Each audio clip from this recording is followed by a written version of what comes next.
Halo, assalamualaikum. Ya gempa, gempa di Lembur Abdi, di Nuana di Sadayana. Ya lancur Sadayana, pesantren bumi, di Nuana di Sadayana.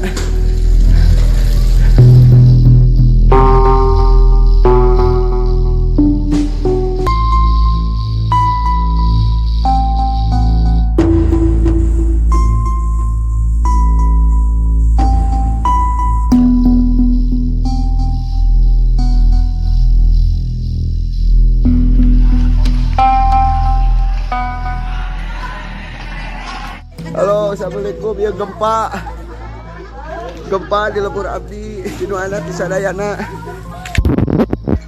Ya lancur Sadayana, pesantren bumi, di Nuana di Sadayana.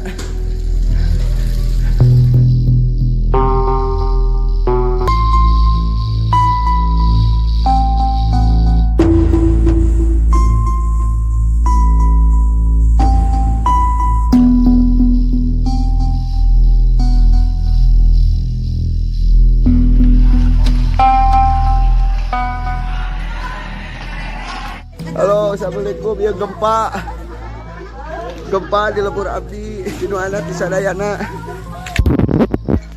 Ya lancur Sadayana, pesantren bumi, di Nuana di Sadayana.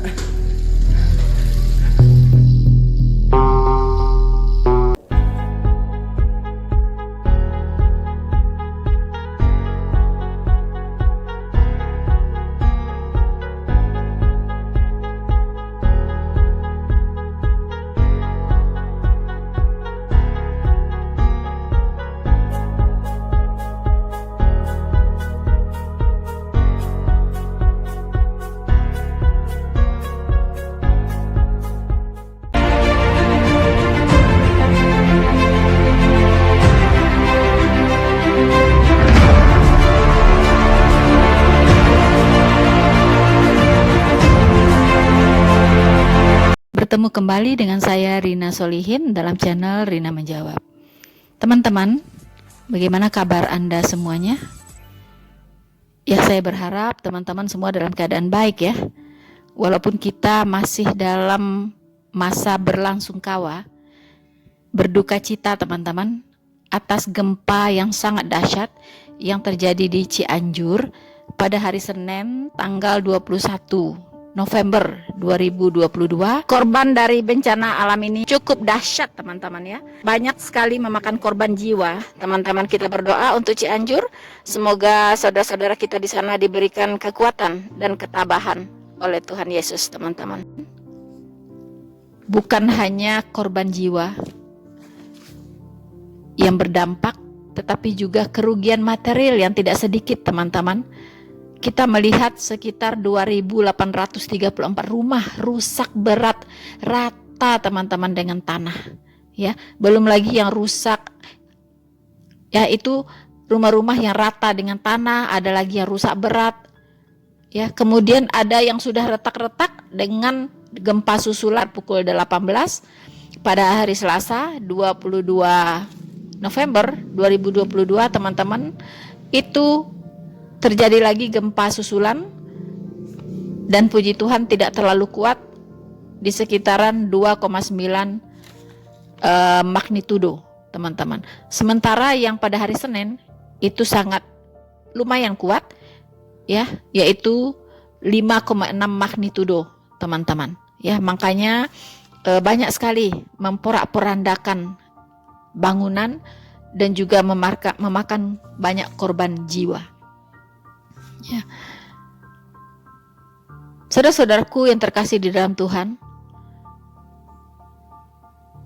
tempat ibadah pun itu tidak bisa terhindar ya dari kerusakan. Ada 5 tempat ibadah yang rusak ya, ada juga yang rata dengan tanah.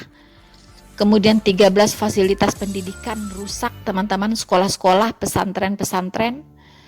Kemudian fasilitas kesehatan 5 yang rusak teman-teman. Kemudian 2 jembatan juga rusak berat dan 2 titik jalan rusak kena longsor juga ada ya, ditimbun oleh longsor. Saudara-saudaraku yang terkasih di dalam Tuhan, apa Apa yang kita bisa ambil hikmahnya dari kejadian gempa bumi, teman-teman? Tentunya kita sebagai orang-orang percaya, kita berpikir, pertanda apa ini? Saya memang kaget, teman-teman, ya. Ini kan terjadinya di tanggal 21 November 2022 pada hari Senin pukul 13 siang. Dan saat itu saya sedang gencar-gencarnya diserbu ya, diserang ya oleh pasukan berkuda. Pasukan berkuda dari tetangga, teman-teman, ya. Karena video saya itu yang menanggapi Daniel Mananta, teman-teman, ya, di mana saya dituduh memotong-motong video, ya, videonya Abdul Somad, dan saya dituduh oleh Donald Bebek, ya, Frans Donald bahwa saya memfitnah Abdul Somad, dan saya sudah membuatkan video sanggahannya, ya, saya sudah membuatkan video bantahannya, teman-teman, dan puji Tuhan serangan-serangan itu mereda, ya. Tetapi ketika serangan itu menjadi-jadi, ya, di puncak-puncaknya, disitulah terjadi gempa bumi, teman-teman, ya. Jadi memang dari dulu, kalau kita pelajari Alkitab, kalau kita lihat fakta-fakta, data-data sejarah yang ada di Alkitab, Tuhan mengizinkan gempa bumi terjadi. Itu biasanya pada saat Tuhan murka, ya, murka, teman-teman. Kita bisa melihat di banyak ayat, ya, kita bisa melihat di banyak ayat di Alkitab, teman-teman, di mana kejadian-kejadian gempa bumi, ya, yang dahsyat, ya, itu terjadi bukan suatu kebetulan, ya. Kita belajar dari sejarah, dari zaman ke zaman, ternyata gempa bumi itu selalu berkaitan dengan murka Allah, teman-teman, ya. Mari kita lihat.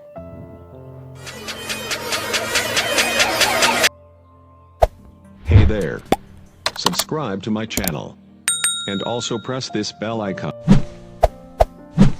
Saudara-saudaraku yang terkasih di dalam Tuhan, kita bisa membaca di Yehezkiel 38 ayat 19, di mana saat itu bangsa Israel itu mulai meninggalkan Tuhan, mulai berselingkuh rohani, teman-teman, ya, dengan menyembah ilah-ilah lain.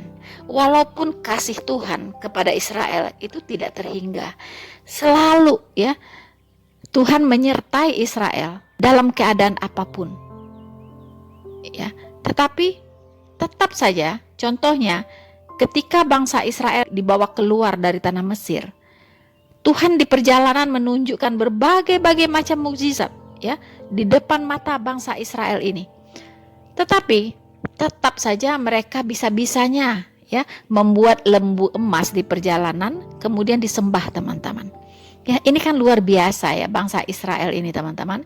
Nah, kita lihat di Yehezkiel 38 ayat 19, itu Tuhan sangat marah sekali, ya. Di situ Tuhan Allah berkata, dalam cemburuku dan dalam api kemurkaanku, aku akan berfirman. Pada hari itu, pasti terjadi gempa bumi yang dahsyat di tanah Israel. Teman-teman, ini Tuhan sudah menyampaikan pesan. Kalau manusia-manusia durhaka udah semakin merajalela, semakin tidak terbendung, bagaimana Tuhan dihujat, bagaimana Tuhan dilecehkan, maka Tuhan akan bertindak. Kemudian kita bisa melihat lagi di Markus 13 ayat 8. Di sini juga dinubuatkan di akhir zaman nanti, tanda-tanda kedatangan Tuhan Yesus yang kedua kali. Di situ sudah dikatakan bagaimana kondisi dunia ini, teman-teman. Ya, kita baca Markus 13 ayat 8. Sebab bangsa akan bangkit melawan bangsa dan kerajaan melawan kerajaan. Akan terjadi gempa bumi di berbagai tempat dan akan ada kelaparan. Semua itu barulah permulaan penderitaan menjelang zaman baru. Jadi, kondisi ke depannya tidak akan semakin membaik. Kita akan mendengar sering terjadi gempa bumi, peperangan, kemudian kelaparan, ya. Sekarang saja sudah banyak negara teman-teman ya yang mengalami kebangkrutan ya, dampak dari Covid. Mereka susah bangkit teman-teman setelah diporak-porandakan perekonomian banyak negara oleh Covid-19. Dan banyak negara sudah mengalami yang namanya kelaparan teman-teman. Kemudian kita bisa juga membaca ya, kapan lagi terjadi gempa bumi? Gempa bumi itu terjadi pada saat Tuhan Yesus disalibkan. Dan di saat Tuhan Yesus bangkit. Teman-teman, ya. Gempa bumi terjadi pada saat Tuhan Yesus disalibkan. Saat dia menyerahkan nyawanya. Di sini kita bisa melihat di Matius 27 ayat 49 dan seterusnya. Tetapi orang-orang lain berkata, jangan, baiklah kita lihat apakah Elia datang untuk menyelamatkan dia. Wow, ini orang-orang berdosa ingin menantang Tuhan Yesus ya. Kalau engkau adalah Mesias, selamatkanlah dirimu, turunlah dari salib itu. Mereka berteriak-teriak teman-teman ya.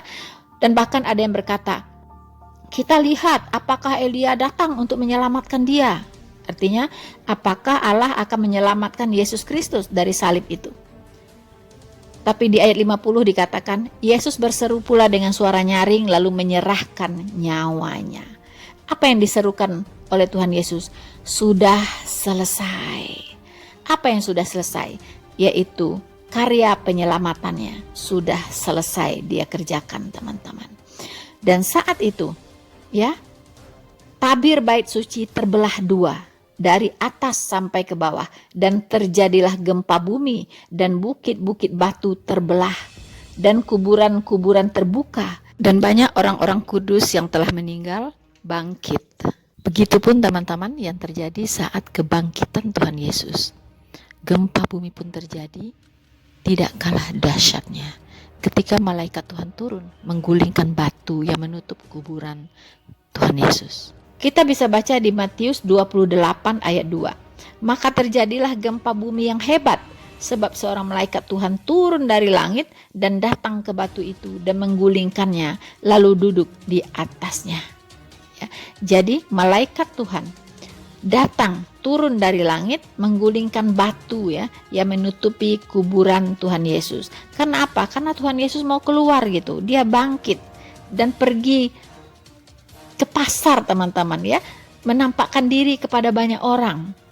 Nah, di saat itulah terjadi gempa bumi yang hebat teman-teman ya. Jadi maka terjadilah gempa bumi yang hebat sebab seorang malaikat Tuhan turun dari langit. Wow. Teman-teman, seorang malaikat Tuhan turun dari langit. Di saat itu pun bisa terjadi gejala alam seperti gempa bumi yang dahsyat teman-teman. Terjadinya gempa bumi memberikan tanda-tanda teman-teman. Tanda apa itu? Bermacam-macam ya, kita sudah membacakan tadi, bermacam-macam teman-teman. Saudara-saudaraku yang terkasih di dalam Tuhan, kita sudah melihat tadi bahwa murka Allah bisa menggunakan alam. Ya, Allah bisa menyatakan murkanya dengan menggunakan alam teman-teman. Dan rata-rata menggunakan gempa bumi. Dan kita juga ingat bagaimana manusia dilenyapkan dari seluruh bumi. Dan bahkan semua yang bernyawa, yaitu di zaman Nuh. Tidak satupun yang hidup kecuali Nuh dan keluarga. Hanya 8 orang teman-teman. Mengapa? Karena saat itu Allah sangat murka. Allah sangat murka teman-teman. Manusia sudah berselingkuh dengan iblis. Sehingga banyak orang-orang yang besar-besar punya genetik iblis teman-teman. Ya, dan mereka punya hati seperti iblis. Karena itu Tuhan akhirnya mendatangkan air bah. Ya. Pintu-pintu air langit pun dibuka teman-teman. Pintu-pintu air di langit ya dibuka, dicurahkan ke bumi sampai gunung-gunung pun tertutup. 40 hari 40 malam bumi ini tenggelam, teman-teman. Dan yang diselamatkan hanyalah ada 8 orang benar, yaitu Nuh dan istri, kemudian 3 putranya, yaitu Sem, Ham, dan Yafet, beserta istri mereka masing-masing. 8 orang saja orang benar yang ada di seluruh bumi ini, teman-teman. Ya. Dan murka Tuhan juga dinyatakan dengan api dan belerang. Kita ingat, yaitu peristiwa Sodom dan Gomora. Tuhan bilang, kalau ada 10 saja orang benar di negeri ini, saya tidak akan mendatangkan api dan belerang. Ternyata 10 pun tidak ada, teman-teman. 5 pun tidak ada. Ya. Akhirnya Sodom dan Gomora di bumi hanguskan karena semua telah berdosa. Dosa seksual, teman-teman. Dosa cabul, ya. Cabul, teman-teman. Dosa seksual yang menyimpang. Banyak terjadi homoseksual, ya, lesbian, ya, dengan sejenis, teman-teman. Tuhan bumi hanguskan kota Sodom dan Gomora. Makanya kita tahu ada istilah sodomi. Itu dari kota Sodom, teman-teman. Tuhan murka, ya. Tuhan menggunakan alam untuk menyatakan murkanya terhadap manusia-manusia durhaka, teman-teman. Dan orang benar itu memang sedikit. Di zaman Nuh hanya ada 8. Di peristiwa Sodom dan Gomora itu hanya 3 yang selamat. Harusnya 4. Tetapi istri Nuh melihat ke belakang akhirnya menjadi. Tapi istri Lot di saat dibawa keluar ternyata dia masih melihat, mungkin Pajeronya tinggal di garasi, teman-teman. Dia melihat ke belakang akhirnya jadi tiang garam. Kemudian Lot berhasil keluar dengan 2 putrinya. Dan 2 putri ini pun melakukan dosa. Dia meniduri ayahnya, teman-teman. Ya. Mereka bergiliran meniduri ayahnya, membuat ayahnya mabok, tidak sadar, kemudian mereka perkosa ayahnya. Begitulah manusia, teman-teman, ya. Manusia ini betul-betul sudah melihat murka Allah yang begitu dahsyat, tapi nggak kapok-kapok. Tidak kapok-kapok, teman-teman. Putri dari Lot itu pasti menyaksikan bagaimana dahsyatnya Allah membumi hanguskan Sodom dan Gomora. Tapi mereka masih bisa jatuh ke dalam dosa. Alkitab sudah mencatat, hanya sedikit saja manusia di bumi ini yang akan selamat, teman-teman. Hanya sedikit saja. Hanya sedikit saja. Dan banyak, ya. Manusia-manusia di bumi ini akan berbondong-bondong masuk neraka, teman-teman. Di Matius 7 ayat 13-14 dikatakan, masuklah melalui pintu yang sesak itu, karena lebarlah pintu dan luaslah jalan yang menuju kepada kebinasaan. Dan banyak orang yang akan melaluinya. Ayat 14, karena sesaklah pintu dan sempitlah jalan yang menuju kepada kehidupan, dan sedikit orang yang mendapatinya. Maha benar Allah dengan segala firman. Itulah sebab dikatakan pintu neraka itu lebar dan luas, dan banyak orang yang akan memasukinya. Sementara pintu sorga itu sempit dan sesak, dan sedikit saja orang yang bisa memasukinya. Itulah sebab Tuhan Yesus berkata, ketika anak manusia itu datang, akankah ia dapati iman di bumi? Ini pesan yang pesimis, teman-teman. Untuk itu, mari kita menjadi bagian dari orang-orang yang akan diselamatkan. Dunia ini sedang hanyut dalam kebinasaan, teman-teman. Dunia ini sedang hanyut dalam kesesatan. Mari kita menjadi orang-orang yang melawan arus. Kita harus berbeda dengan dunia ini. Kita sebagai orang-orang percaya, mari kita semakin giat mempelajari firman Tuhan. Kita semakin dekat dengan Tuhan. Kita semakin ingin tahu kebenaran firman Tuhan. Dan jangan berhenti untuk belajar. Karena orang cerdas dan berhikmat bukan hanya bisa membedakan yang benar dengan yang salah, melainkan mereka bisa membedakan mana yang benar dengan yang hampir-hampir benar. Hampir-hampir benar itu sama dengan salah. Teman-teman, mari kita introspeksi diri. Biarlah kita menjadi benar, semakin benar dari hari ke hari. Jangan takut melawan arus. Ikut Yesus harus bayar harga. Dunia ini milik si jahat. Jadi kita jangan ikut dunia ini, teman-teman. Mari kita bayar harga untuk Kristus.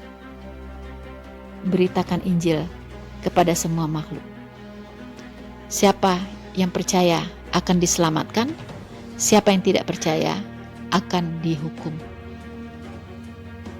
Bersama saya, Noverina Solihin, Tuhan Yesus memberkati kita semua.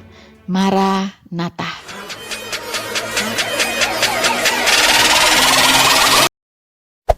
Hey there. Subscribe to my channel. And also press this bell icon.